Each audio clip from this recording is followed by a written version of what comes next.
More than 130 years ago, the city of Chicago, Illinois seemed too grand to be real. This was the location of the 1893 World's Fair, also known as the Columbian Exposition. At the heart of this historical phenomenon was an ephemeral metropolis known as the White City. The fairgrounds sprawled over 600 acres, featuring more than 200 monumental structures that defied imagination. The Manufacturers and Liberal Arts Building alone covered nearly 32 acres. With the capacity to fit 4 of the great Roman Colosseum inside and seat 300,000 people, its vastness was almost incomprehensible. One of the event's most iconic images is the 65-foot golden statue of the Republic, gleaming in the sun and towering over the central lagoon of an elaborate canal system. Borrowing ideas from ancient Venice, visitors could cover more territory by traveling in Venetian-style gondolas through the canals that spanned most of the fairgrounds.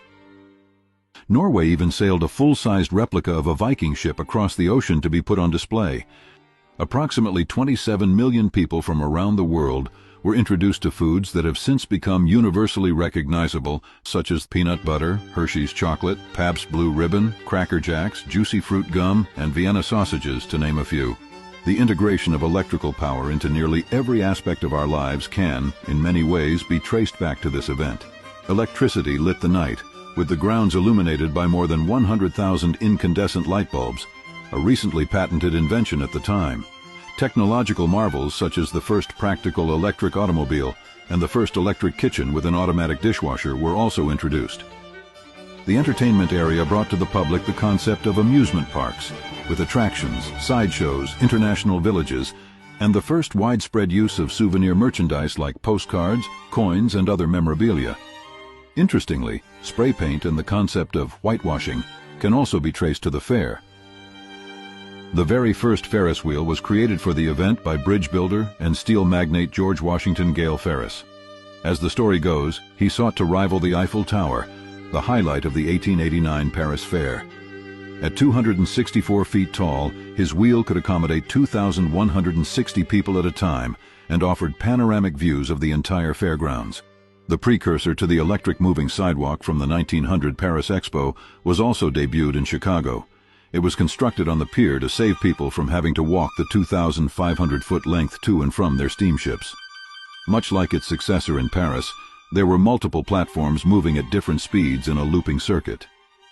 The first platform was for standing and moved at only 3 miles per hour, while the second, fitted with benches, moved slightly faster at 6 miles per hour.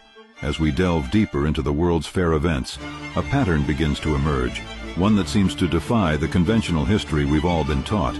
In cities all over the world, we consistently see the same grand and ornate structures, civil engineering and infrastructure projects being constructed on a colossal scale within an impossible time frame. Less than 30 years after the Civil War, we find cities like Chicago looking as if they could be part of Vatican City or anywhere else in Old World Europe. Yet we're told that everything was built using wood, plaster, and temporary materials, with the intention of demolishing them when the fair ended. However, without exception, some isolated buildings still stand today because some were constructed with permanent materials. Everything else got destroyed. But we get a glimpse of the craftsmanship involved through structures like the Art Institute of Chicago and the Museum of Science and Industry. In Chicago's case, the majority of the fairgrounds didn't need to be demolished because they were conveniently destroyed by fire a few months after the event ended. Why were certain ones constructed from permanent materials? And why did they so often hold the title of the world's largest building at the time? It raises the question, how could the world's largest buildings have been constructed using mostly temporary materials? Are we to believe that just over a century ago, people made a habit of building some of the largest, most magnificent, and ornate buildings ever seen, only to use them for a few months? Even if we disregard the buildings themselves, the earthworks involved in these projects would challenge modern capabilities and equipment under such tight timelines. And most importantly, why would they do all of this just to destroy it?